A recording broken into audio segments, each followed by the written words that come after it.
Hello friends and welcome back. We are on card 4 of my Christmas in July series. Today I want to share with you how I created this card using some hand painted images using some metallic watercolors. So let's get into it.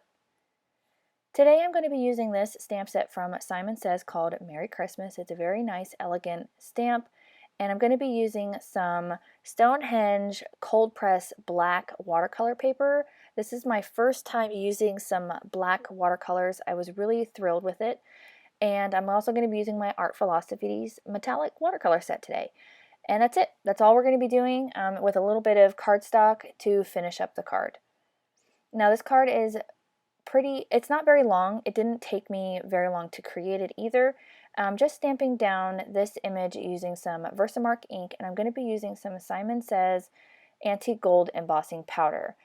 I stamped it down twice just to make sure I had a really good impression. I ended up with a few pieces that didn't really stamp well, but I wasn't too concerned with it. I ended up filling some of those areas in with my metallic paints and it matched pretty good. So I'm going to coat this with the Antique Gold Embossing Powder and we're going to get right into the hand painting. Now, I am not a painter. I used to paint a lot when I was younger, but when it comes to like floral images and shapes, I'm not the greatest, but I've been practicing. I've been watching some tutorials on YouTube, and I thought I would try this on this Christmas card today. I didn't want to do a whole lot. I just wanted to kind of go with what I've been practicing. It's not perfect. I didn't want it to be perfect. It's a handmade card, and that's exactly what I was going for. So once I get this heated up and ready to go, I'm just going to go ahead and get my painting ready, and I'll turn on some music while the painting is going on, and then we'll come back together and finish it up.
Now that I'm finished up with the painting, I just went through and added a little bit of gold accents just to kind of join the images together and just to fill in some empty spots to kind of round out the image altogether.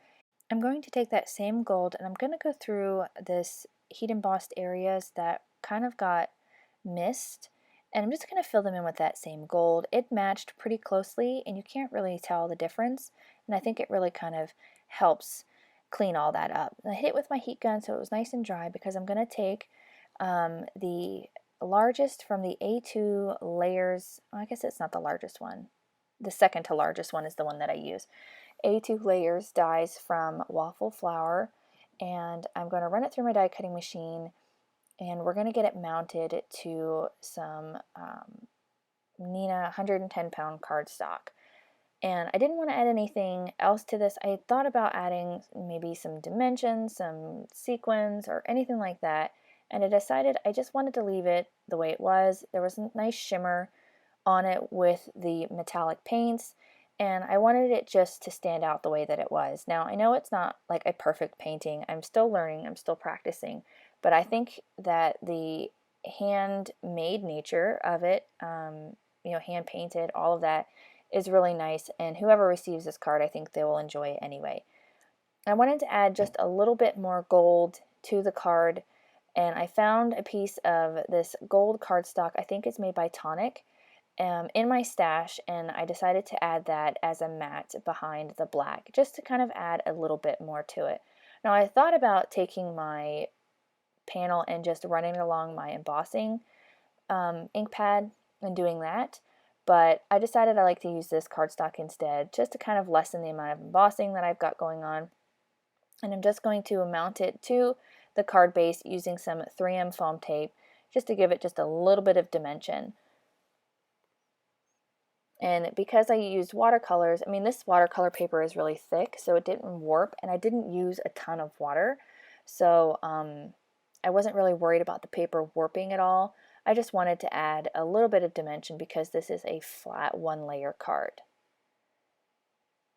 And I really like this black watercolor paper. This is the first kind of black watercolor paper I've ever had, and I have to say that I really did enjoy working with it. I'm going to mount this to my card base, and that will finish up this card for today. I really hope that you enjoyed this card in my Christmas in July series. I had a lot of fun making it. If you liked it as well, go ahead and hit that like button, and I'll see you guys again real soon in the next video. Bye!